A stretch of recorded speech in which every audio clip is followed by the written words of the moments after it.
Today we are exploring the InSight Mars lander. This took place on November 26 and was quite the spectacle to watch.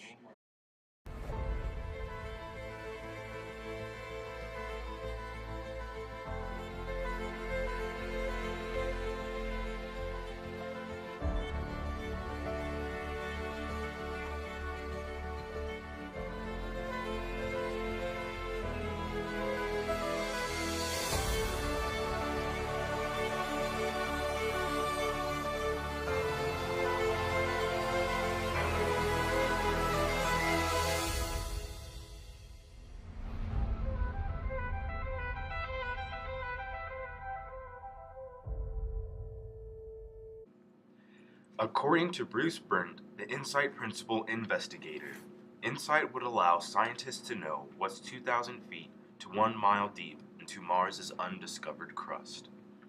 With the InSight lander's equipment being of most importance, scientists then created a heat flow shield to cover the equipment and the rover itself, as the radio absorb is also able to measure Mars and its tilted poles.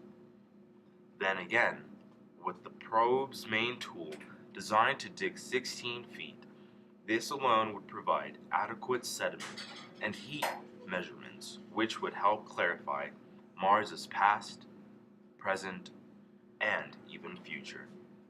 And so, to discuss how the InSight landing is very much a complicated process, Chief Engineer Rob Manning takes us with a step-to-step process of the landing itself. Although we've done it before, landing on Mars is hard, and this mission is no different. The process to get from the top of the atmosphere of Mars to the surface we call entry, descent, and landing, or EDL.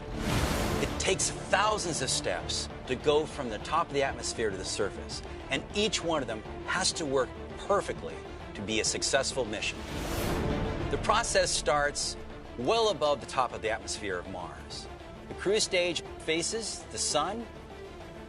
It also has its radio antenna, which faces Earth. But now we don't need the cruise stage. Its job is done. The next step, just 7 minutes before arriving to the top of the Mars atmosphere, is to separate the cruise stage.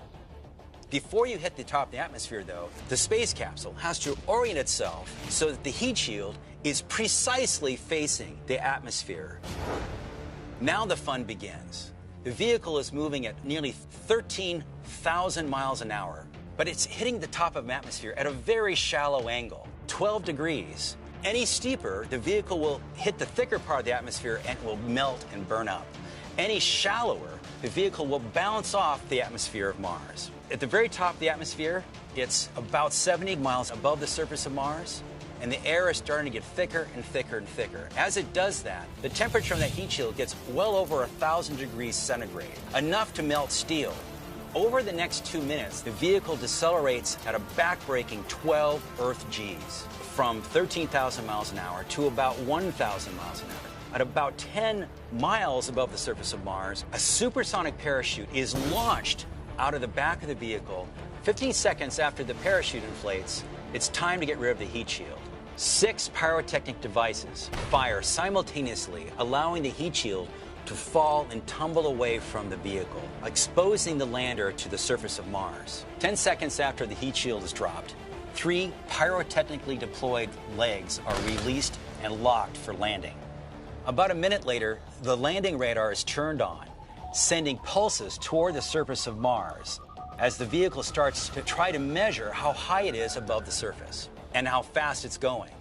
There are 12 landing thrusters going only 5 miles an hour during the landing sequence, which takes 6.5 minutes, called the 6.5 minutes of terror.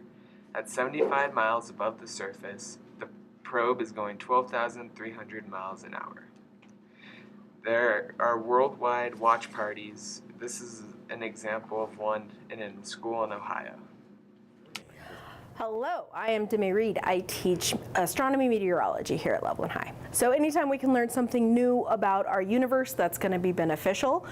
More specifically, the space program tends to give us technology that we otherwise wouldn't have. Many technologies that we have today came out of the space program. So from just expanding our own knowledge of the universe and what humans can undergo under different circumstances, it's all good knowledge to have. If I could explore anything in space, I think I would really like to go to Jupiter and explore its moons. Europa and Ganymede, and there's all of its big 4 moons all have the potential for life, whether that be small single-celled organisms or even on Europa there could be liquid oceans, so there could be bigger life. I think it'd be really interesting to go and check those out.